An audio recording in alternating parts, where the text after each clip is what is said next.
बहुत अच्छा काम कर रहे होते हैं हम, मगर एक गलती कर देते हैं, खुद की परफॉर्मेंस को दूसरों के कहे शब्दों से जज करने लगते हैं। 94.3 माय एफएम से मैं हूँ विनी और चलो आज कुछ अच्छा सुनते हैं। सुनाती हूँ आपको एक किसान की कहानी जिसका नाम था किशन।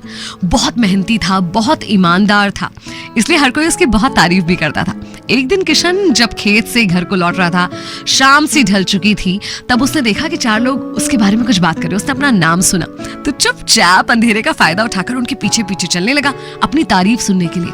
लेकिन जब कान लगाकर उसने सुना तो ये क्या, वो लोग तारीफ नहीं इसकी बुराई कर रहे थे।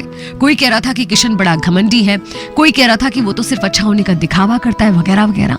अब ये सुनकर इसे बहुत दुख हुआ, ऑब्वियसली किसी को भी होगा, लेकिन इस बात का किशन पर खासकर बहुत बुरा प्रभाव इसलिए पड़ा क्योंकि वो तो सोच भी नहीं सकता था कि पूरे गांव में कोई भी उसकी जरा सी भी बुराई करता होगा। अब वो बड़ा उदास और अपसेट रहने लगा। उसे हर तरफ लोगों को देखकर ये लगता था कि ये सारे लोग ना मेरी बुराई कर रहे होंगे। 4 लोग एक साथ खड़े हैं ना, किशन को लगता था कि ये जरूर मेरी बुराई कर रहे होंगे और इस वजह से उसका व्यवहार थोड़ा बदलने लगा। इस बदलते हुए व्यवहार को देखकर उसकी वाइफ भी काफी परेशान सी रहने लगी।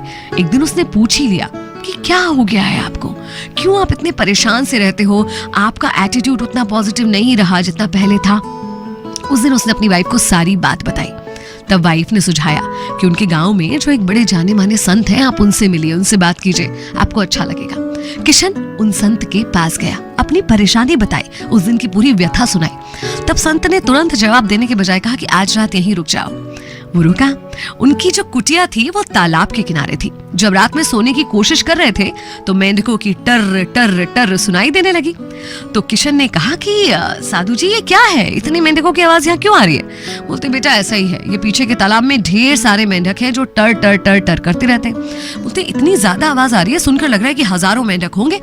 तो इन्होंने कहा कि बिल्कुल सही बेटा, तो ऐसा करो कि अगर तुम मेरी कुछ मदद कर सकते हो तो करो। तो बोला ठीक है, क्योंकि हजारों मेंढक हैं, ढेर सारे मेंढक हैं, तो कल ही गांव से 50-60 मजदूर लेकर आऊंगा और इनको यहाँ से हटाने की अपन जुगत लगा देंगे, इनको यहाँ से बाहर कर देंगे तालाब से।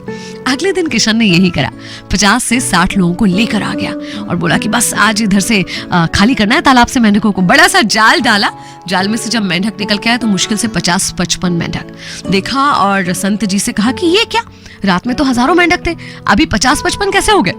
तो उन्होंने कहा कि कोई हजारों मेंढक नहीं थे, बस यही थे।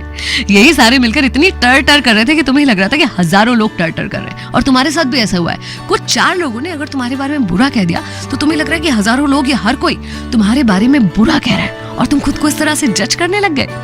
एक्चुअली हमें भी ना कुछ लोगों की बातें सुनकर खुद के लिए जजमेंटल कभी नहीं होना चाहिए। अपनी लाइफ को एक पॉजिटिव आउटलुक से जीना चाहिए। होते हैं कुछ 4 लोग जो टर्टर कर रहे होते हैं और उनकी टर्टर हजारों जैसी सुनाई देती है, मगर उसे अवॉइड कीजिए, आगे बढ़िए पूरे पॉजिटिव आउटलुक के साथ। मैं हूं विनी, चलो आज कुछ अच्छा